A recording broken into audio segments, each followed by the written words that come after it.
mucho más veces, ¿no? Pero con menos volumen, ¿no? Recordamos unos conceptos, que es la anuria, ¿no? Cuando hay una excreción de orina, menos de 50 ml en 24 horas. La oliguria se diferencia precisamente porque su excreción usualmente está menos de 500 ml en 24 horas. Recordar, cuando entremos en un paciente con oliguria, ¿cuál sería la etiopatogenia? ¿Es prerrenal? ¿No? En cuyo caso hay que sospechar primero disminución del flujo, ¿no? El paciente puede estar entrando en shock, esa es la primera cuestión porque hay que actuar inmediatamente. ¿Es parenquimal? ¿No? Hay que pensar en un daño en la nefrona, que también puede estar ocasionándome la oliguria. O es por renal, si es por renal, pensar rápidamente, inmediatamente, cálculo, ¿no? La poliuria, ¿qué significa? Un volumen superior a 2000 mililitros en orina en 24 horas. Siguiente. Bien, acá, bueno, acá entre los aspectos caracteres físicos. Miren, el estudio de estos aspectos físicos de orina hoy día está facilitado porque ya existen las llamadas tiras de reacción, ¿no? Y nos puede dar bastante información al respecto de todo lo que voy a mencionar en este momento. Pero entonces ahí viene la importancia, hay que saber discernir qué estamos obteniendo de este estudio, ¿no? Por ejemplo, la densidad que me puede hablar es un indicativo del grado de reabsorción tubular o de concentración de orina, ¿no? ¿Está concentrando bien el paciente de orina? Entonces hay que mirar la densidad. La cantidad relativa de sólidos en solución puede ser alrededor de la urea 20%, cloruro de sodio 25%, etcétera, etcétera, ¿no? También hay otro dato importante, gravedad específica, ¿no? Entre 1005 a 1025. Una orina hipostenúrica está en alrededor de 1007, en cambio la orina isostenúrica alrededor de 1100, normales. Siguiente. Bien. Los métodos de investigación de la densidad, bueno, acá tenemos algunos aparatos que nos pueden dar esa información, refractómetro, hidrómetro, tiras reactivas, los factores que van a interferir. En primer lugar, incrementándolo, sustancias de contraste radiográficos, ¿no? Fármacos, dextrano, sucrosa, ¿no? Que son eliminados por orina. Tomar en cuenta que la osmolalidad es distinta a la osmolaridad, son distintos, ¿ya? Entonces acá la osmolaridad va a medir que el número de naturaleza de las partículas presentes o disueltas en orina. En adulto, con una dieta normal, vamos a tener una orina de 500 a 800 miliosmol por kilogramo de agua. Paciente deshidratado puede estar entre 800 a 1400 miliosmol por kilo de agua. Pacientes de diuresis por agua, de 40 a 80 miliosmol por kilo de agua. Entonces esto, la osmolaridad me puede dar una información mucho más exacta que la densidad. Siguiente. Pues acá considerar algunos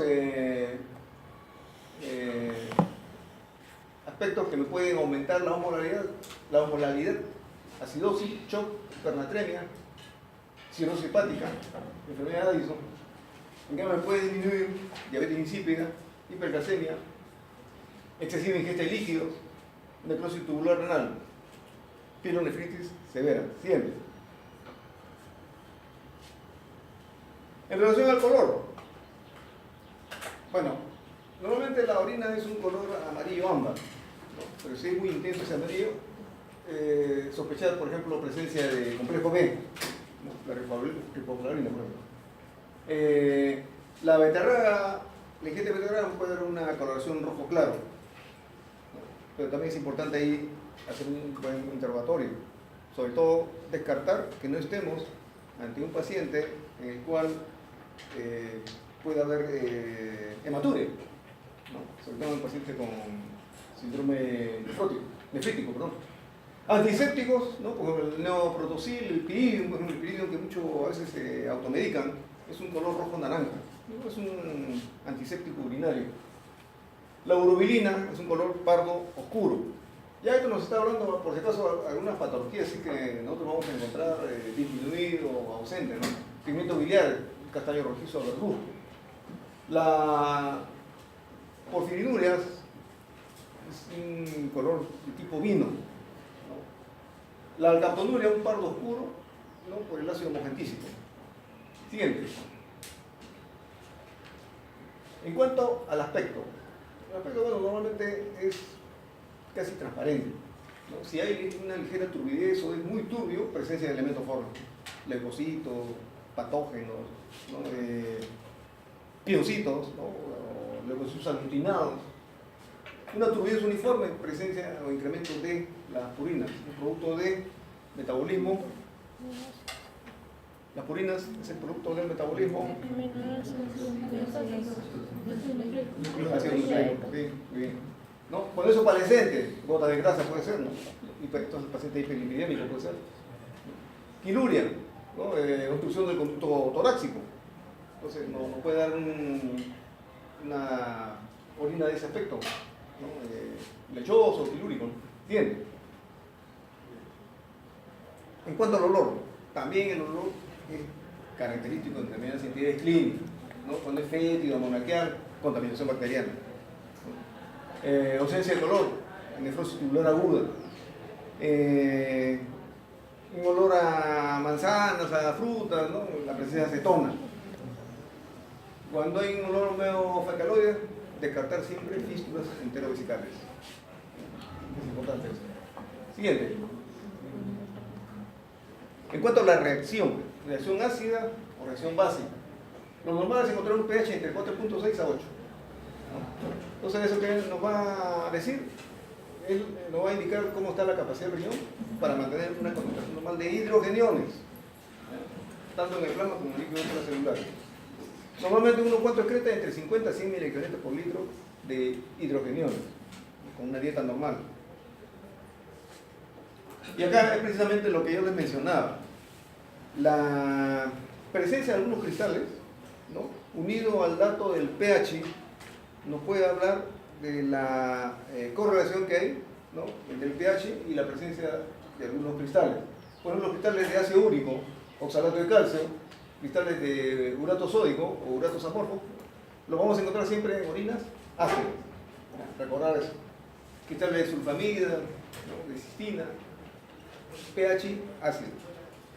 En cambio, en el pH básico, alcalino, ¿entiende? Lo que vamos a encontrar básicamente son fosfatos, cristales de urato amónico, fosfatos de cristales de trifosfato o fosfato cálcico, fosfatos amorfos, ¿no? Entonces debe haber una coherencia entre lo que se informa en una orina con un determinado pH y los cristales que encontramos. Nosotros podemos refutar ese tipo de estudios de laboratorio cuando no hay esa concordancia. Recordar entonces. Bien. En cuanto al examen químico, los parámetros que vamos a evaluar: concentración de glucosa, proteína, cuerpo cetónico, bilirrubina, urobilinógeno, bilis, hemoglobina, ¿no? Y eso nos indica determinadas patologías. Bien. La glucosuria, ¿qué refleja? Concentración de glucosa en sangre, ¿no? Grado de resolución tubular. Una glicemia de 160 a 180 miligramos por litro va a aparecer en orina. Ya la mencioné por qué, ¿no? Los cotransportadores solamente transportan un número limitado de moléculas de glucosa para que ingresen nuevamente a la circulación. Si hay demasiadas moléculas de glucosa circulantes en sangre, se va a ver esa depuración también incrementada. Y esta cantidad, por ejemplo, de 160 a 180 miligramos por decilitro de glucosa en sangre se va a expresar en que una parte no va a poder ser transportada, ¿ya?, al momento de reabsorberla. Por lo tanto, va a quedar en orina y va a ser excretada junto con la orina, ¿no? Causas: diabetes mellitus, insuficiencia renal por inhibición de reabsorción tubular, también situación de estrés emocional, escalofríos, ejercicio intenso, el hipertiroidismo, ¿no? ¿Entiendes? En cuanto a las proteínas, mira, recordar, normalmente hay una excreción de 150 miligramos en 24 horas, pero esto obedece a proteínas de muy bajo peso molecular. Y hay que hacer estudios, tipo cuantitativo o cualitativo, pero es importante definir qué es lo que está presentándose. Tenemos presencia de complejos inmunitarios, intoxicaciones, ¿no? Por mercurio, bismuto, oro, algunas drogas, presencia de algunas drogas, ¿no? Salicilatos. En el mieloma múltiple. En el mieloma múltiple, por ejemplo, es un trastorno linfoproliferativo. Vamos a encontrar la presencia de proteínas Pace-Young. Después hay otros casos, ¿no? Insuficiencia cardíaca, las fiebres son menos frecuentes, pero también es importante, es posible encontrar ahí incremento de proteínas. Los tipos, que son la más intensa, más de 4 gramos en orina de 24 horas. Ahí nos está mencionando, ¿no? La enfermedad glomerular, la presencia de un trastorno tipo amiloide, cuerpo amiloideo, mieloma múltiple. Lo moderado de 0.5 a 4 gramos en orina de 24 horas, nefroesclerosis, pielonefritis, son los más frecuentes que les estoy mencionando. Y la presencia mínima de 0.5 gramos en orina de 24 horas, pielonefritis crónica, riñón poliquístico. Siguiente. Entonces, repito, miren la importancia de hacer una evaluación correcta en cuanto a la concentración de proteínas, porque nos puede dar una orientación, ¿no? ¿Qué patología estamos enfrentando? Bien, en cuanto a la proteína es importante también recordar que de toda esta orina, el 50% es de origen plasmático. El resto, menos del 50%, es de origen tubular o referido al tracto urinario. Siguiente.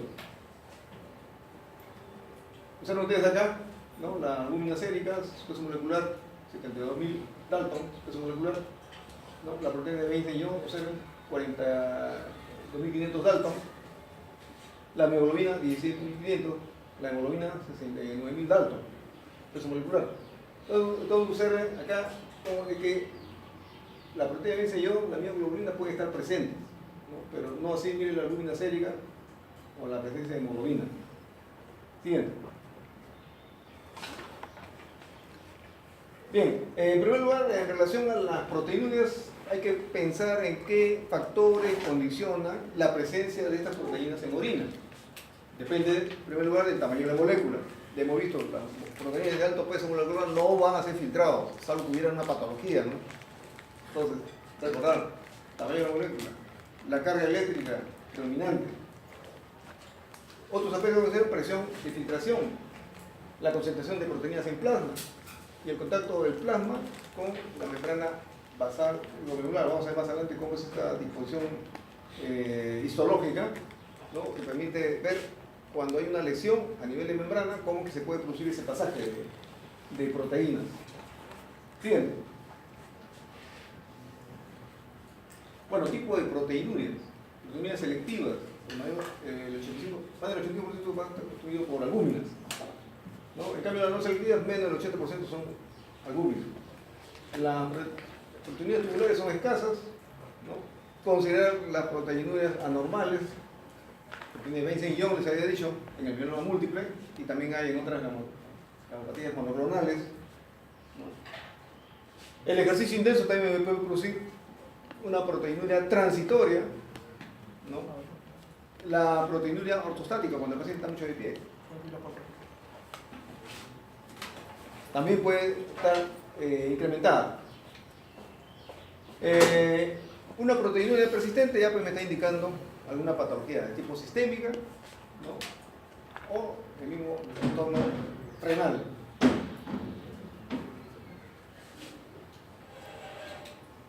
Bien, siguiente.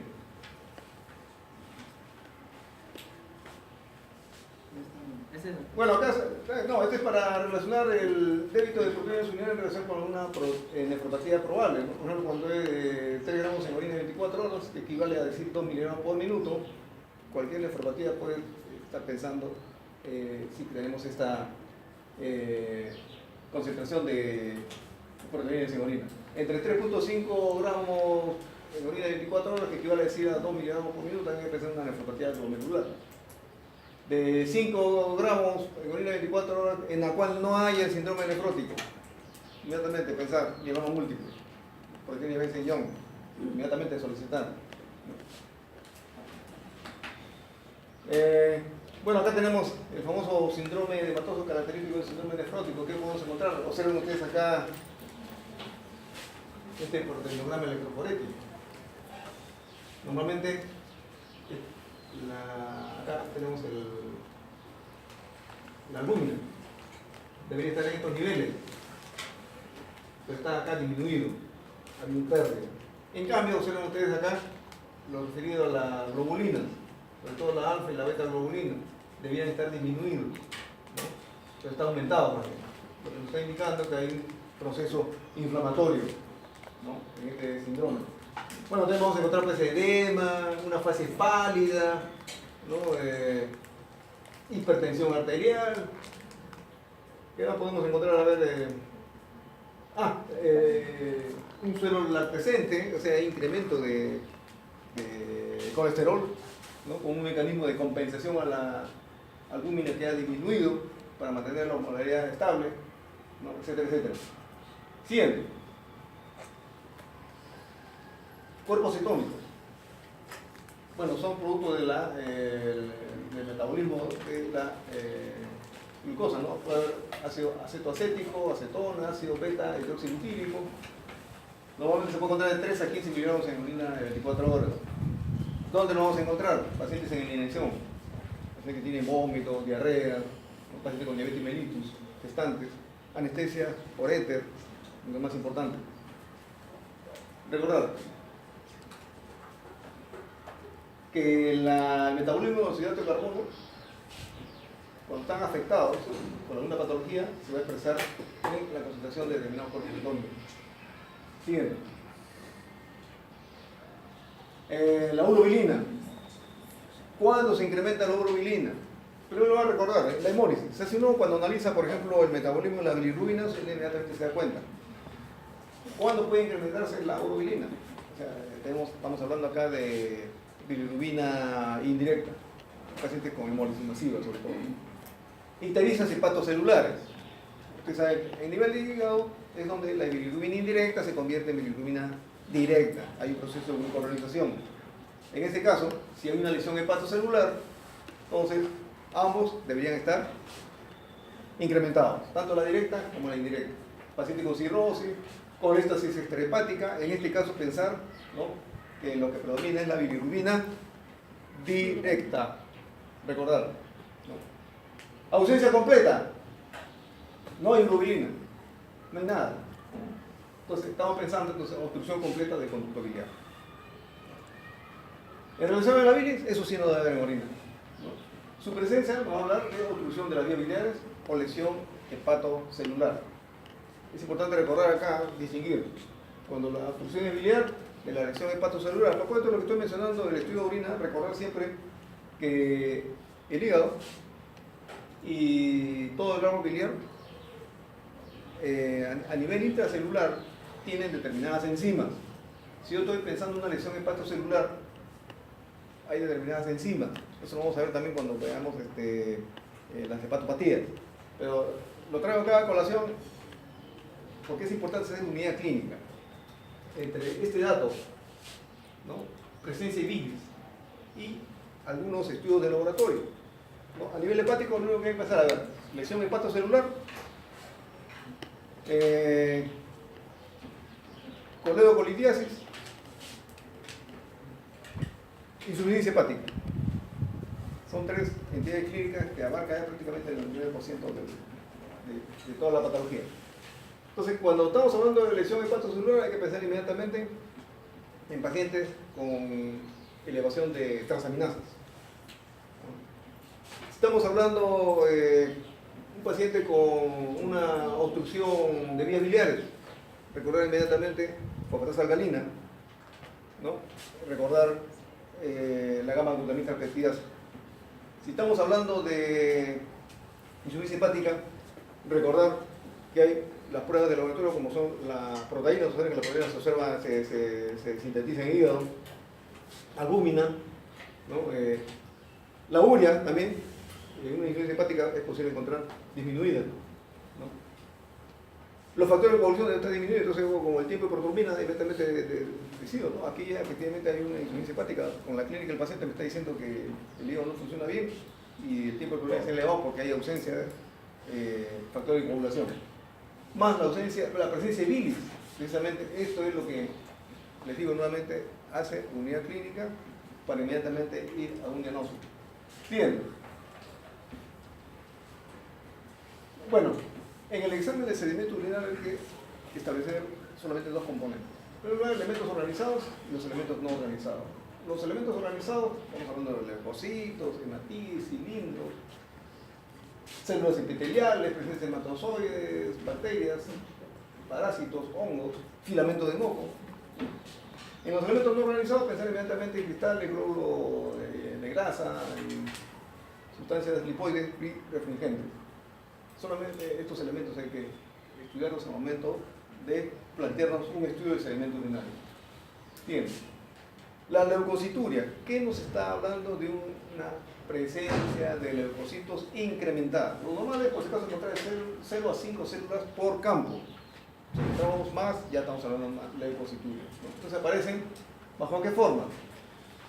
Lo más frecuente, polimorfo-nuclear, es lo más frecuente, ¿no? Muy raro que encontremos linfocitos, monocitos, eosinófilos, que se pueden encontrar, ¿no? Es muy raro, ¿no? Su presencia, la presencia de leucocitos, ¿no? Así no encontremos patógenos, no está hablando de un proceso inflamatorio en el riñón o vías urinarias, ¿no? La presencia de linfocitos, bueno, ahora que hay una alta incidencia en trasplante de órganos, ¿no? Se hace trasplante de órganos, de muchos órganos, corazón, riñón, hígado, y la presencia de linfocitos nos puede estar mencionando, ¿no? En este caso, que hay un rechazo a trasplante de riñón, ¿no? O sea, un riñón trasplantado, a pesar de que el paciente está inmunodeprimido, no suprimido, sino deprimido, el incremento de linfocitos nos está hablando de un rechazo a trasplante de órganos. Leucocituria masiva, ¿no? Aquí hay un carácter macroscópico que se denomina piuria, ¿no? En este caso vamos a encontrar tranquilamente una orina muy turbia, ¿no? Piuria, ¿no? Hay presencia de una aglutinación de leucocitos junto con patógenos, gérmenes ahí, están aglutinados. La leucocituria macilindruria, leucocitaria, ¿qué nos va a indicar? ¿No? Que la leucocituria proviene de riñones y por regla general traduce pielonefritis. Leucocituria macilindruria. Ustedes saben que los cilindros, recordar, se forman a nivel de túbulos contorneados, distal y tubo colectores. Recordar. Siguiente. Hematuria. Presencia de cantidades anormales de hematíes en orina, mayor de 5 por campo. Entonces, la clasificación según apariencia puede ser microscópica o macroscópica. Macroscópica a simple vista, ¿no? De la apariencia parece. Pero hay que descartar entonces otras posibilidades, ¿no? Ya hemos visto cómo la beterraga puede teñir también la orina en un color medio rosado, ¿no? Descartar la contaminación en pacientes que están menstruando. Según la forma de presentación, puede ser constante o persistente, intermitente o recurrente. Según su localización, aquí sí hay que hacer ya una observación mucho más fina. Es glomerular de las vías urinarias bajas, ¿no? Secundaria en una coagulopatía. Esas son las preguntas que hay que hacer al momento de definir dónde está localizada, así que descartamos contaminación o una situación aparente. Y según la clínica, sintomática o asintomática. Siguiente. Bueno, ustedes acá observen la hematuria en una papilita necrositante, ¿no? Observen cómo hay un mecanismo acá de inflamatorio degenerativo, ¿no? La grasa. Siguiente. Siguiente. Bueno, la detección de la hematuria. Cuando es una concentración de mayor de 5 mililitros por litro de sangre, vamos a ver recién hay una correlación rojo puro. El empleo de citas reactivas, como se había mencionado, también nos puede dar este dato, esta información de hematuria, pero no me va a hacer una diferenciación. ¿Se trata realmente de una hematuria o es algún pigmento como la hemoglobina, ¿no? O mioglobina, por ejemplo, ¿no? Lo único que nos dice es que hay un elemento hemático presente. No sabemos si es glóbulo rojo. Bien. Entonces aquí hay que hacer el estudio microscópico del sedimento urinario, ¿no? Y debe examinarse dentro de las 2 horas a la emisión de orina. Bien. Si tenemos ya una hematuria macroscópica, aquí ya básicamente ya no hay por qué centrifugarla más, ¿no? Pero lo único que vamos a lograr es que se hemoricen los glóbulos rojos y disminuye entonces la información que que tenemos inicialmente.